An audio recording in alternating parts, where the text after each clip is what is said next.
الصلاة والسلام عليك.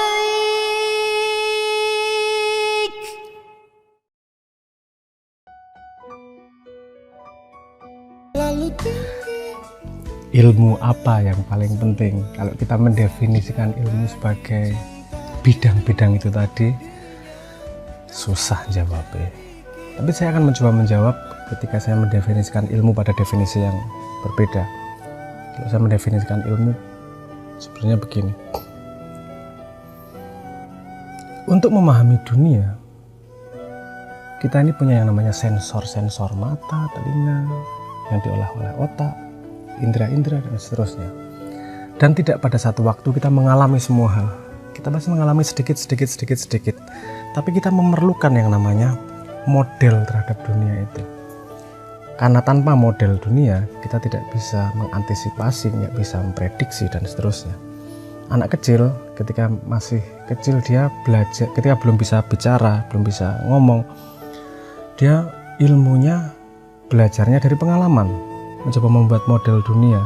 Kalau sambal itu pedas, kalau kerupuk itu kayak gini, kalau permen itu manis dan enak, kalau kursi itu terantuk sakit, kalau pisau itu bisa mengiris, dan seterusnya. Itu pengalaman yang kemudian dijadikan model di dalam otak untuk kita bisa lebih memahami, bukan lebih memahami dunia ya, karena seperti itu seperti garis paham atau tidak, agar kita punya ilusi of control terhadap dunia, karena kita merasa paham terhadap dunia.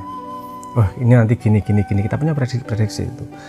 Nah, kemudian ketika kita mampu punya alat lain yang namanya alat komunikasi, pengalaman-pengalaman yang dialami oleh orang banyak bisa kita ikut serap dengan jembatan komunikasi, walaupun ada limitasi, karena kita mengalami pasti kita menyimpulkan sendiri. Tapi kalau dari tulisan atau dari omongan, kita punya data mungkin, tapi tidak seperti mengalami sendiri ya, levelnya pasti berbeda. Tapi itu juga membantu untuk membuat model dalam kepala.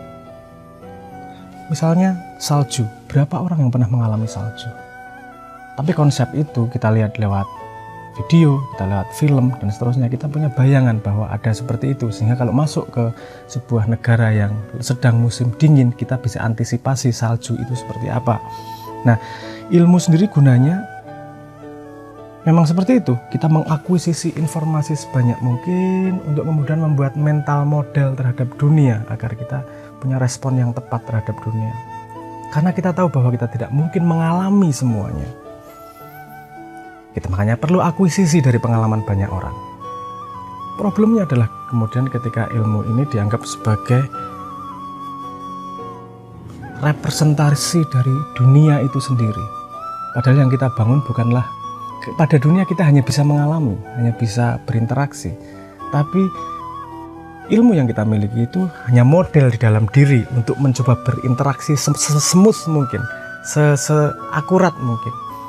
Misalnya kalau kita mau terjun ke sungai, mau mandi di sungai, itu kita pasti punya mental model yang punya pengalaman bahwa ini mungkin sungainya dalam, ini sungainya dangkal, sehingga saya berani terjun atau tidak. Itu berdasarkan ilmu model yang dimiliki dalam dirinya.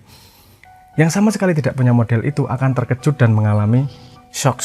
Ternyata sangat dalam dan dia bisa terseret dan seterusnya. Tapi dari situ dia juga membangun model baru dalam dirinya. Nah, setiap pengalaman manusia itu kan mengakuisisi banyak ilmu sebenarnya, membentuk model dalam dirinya terhadap pandangan terhadap dunia. Ada hal-hal yang bisa kita capai, ada hal-hal yang kita dengar dari orang, ada hal-hal yang orang eksperimen tapi kita tidak, karena kita tidak mampu eksperimen, orang lain eksperimen, kita oke, ada model seperti itu. Walaupun saya tidak mengalami, tapi saya anggap itu sebagai lumayan oke lah untuk representasi model dunia dalam kepala saya misalnya. Nah, jadi ilmu itu sebenarnya adalah akumulasi dari apa yang kamu alami untuk menjadi model dalam diri manusia. Entah itu biologi, entah itu fisika, entah itu matematika, entah itu ilmu sosial dan segala macam. Kalau dia tidak menghasilkan model, dia tidak menjadi ilmu. Kalau dia tidak membuatmu lebih siap menghadapi dunia, itu ya tidak menjadi ilmu, yang jadi adalah copy paste. Dan ketika itu model itu ada, model itu kan sadar tidak sadar berkembang terus tuh, karena pengalaman kita berkembang terus. Kita mengalami hal yang berbeda. Tidak pernah ada pengalaman sama dalam kehidupan manusia. Tidak pernah ada pengalaman yang sama dalam hidup manusia. Kalaupun sama persis, pasti waktunya berbeda. Jadi tidak ada satupun yang sama. Jadi pada setiap detik kita mengakuisisi terus dan membangun, tanpa sadar membangun model dunia dalam diri kita. Kemudian kalau definisi ilmu itu seperti itu, ilmu apa yang paling penting? Ketika ilmu itu adalah informasi membangun model, kemudian yang paling penting adalah ilmu untuk melihat model itu sendiri. Itu ilmu yang paling penting. Yang disebut kalau modern sebagai metakognitif. Kamu tidak hanya punya kesadaran, tapi kamu menyadari kesadaranmu. Jadi kamu punya teori, kamu paham ini mungkin benar, ini salah, tapi kamu juga melihat dari luar model itu bahwa mungkin modelku belum benar nih. Mungkin pemahamanku belum 100% akurat. Mungkin ketika aku belajar dari sana jadi lebih paham aku terhadap keadaan dunia dan seterusnya. Orang yang tidak memiliki ilmu ini ke dalam berarti melihat modelnya sendiri, pertumbuhan keilmuannya akan terjadi secara random dalam tanda petik, dan dia tidak punya arah B, dia tidak punya metodologi untuk mengembangkan dirinya secara maksimal, ngerem secara pas, ngegas secara pas, karena dia sendiri tidak tahu mesin mobilnya, dia hanya tahu mengendarai mobil modelnya. Jadi ilmu yang paling penting adalah ilmu tentang ilmu itu sendiri, bukan ilmu biologi, bukan ilmu fisika, bukan apa itu orang bebas mengumpulkan karena itu membantu dia membuat model terhadap worldview, tapi dia punya kesadaran penuh terhadap yang dia kumpulkan itu menjadi model seperti apa. Nah, ini sepertinya mudah dibicarakan, tapi ini benar-benar hal yang tricky. Saya nggak mau ngomong kompleks. Ini benar-benar yang tricky. Bahkan kalau sepemahaman saya, agama juga menggarisbawahi ini dengan man arafa nafsahu. Siapa mengenal dirinya, maka dia mengenal Tuhannya. Siapa yang mengenal bisa berjarak kepada dirinya, berarti kan mengenal dirinya pada sudut dan jarak yang berbeda melihat dirinya. Dia tidak menggunakan ilmunya sebagai aktor, tapi dia juga sutradara terhadap skrip dirinya sendiri. Oh, ilmuku segini, limitku segini, aku taunya hanya segini, aku nggak tahu yang itu. Nggak gampang ngomong bener salah, karena dia tahu sesuatu itu salah. Bisa jadi karena dia salah, bisa jadi karena mental modelmu belum sampai ke situ. Belum model ilmumu di dalam diri untuk memahami alam belum sampai ke situ, sehingga kamu ngomong itu aneh. Aneh belum tentu salah. Kalau tidak ketemu masuk pada skemamu, bisa ada dua kejadian. Bisa kamu merevisi skemamu agar lebih besar, bisa jadi memang itu perlu diignore. Ada beberapa pilihan tersebut. Ada dua, ketika perdebatan ada nyalah-nyalain, itu hanya dua kemungkinan kejadian. Satu, dia tahu yang kamu nggak tahu, atau dua, kamu tahu yang dia nggak tahu. Gimana untuk mengetahui itu? Kalau kamu punya kesadaran penuh terhadap model dalam dirimu, skrip dalam dirimu yang dibangun oleh akuisisi ilmu dari kecil, baik dari pengalaman maupun dari buku, maupun dari suara orang, dari nasihat, dan seterusnya lah. Jangan lupa, ilmu itu nggak berdiri sendiri. Kalau dia ilmu tidak menjadi model kamu dalam kehidupan, itu bukan ilmu namanya. Ini namanya gudang pengetahuan. Gudang pengetahuan tidak membangun model, padahal manusia itu dasarnya adalah bagaimana dia melaksanakan model tersebut. Orang tahu sambal pedas, perilakunya beda dengan orang punya model bahwa sambal itu pedas. Kalau orang cuma tahu sambal pedas, dia bisa dilat sambal tanpa tahu bahwa ini efek ke diri kayak seperti apa. Tapi kalau orang tahu mental modelnya bahwa sambal itu sepedas apa, dia akan punya respon yang tepat terhadap sambal, berapa sendok yang dia ambil, dan seterusnya. Mungkin ini ada yang ngomong ruwet ya. Banyak sering ngomong ketika banyak komentar yang ngomong saya ruwet, saya bundet, dan seterusnya.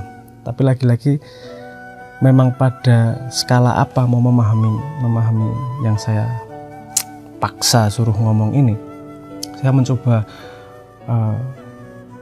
memaparkan dengan sefundamental mungkin model yang saya pahami, bahwa mungkin tidak dipahami oleh pendengar, sangat mungkin.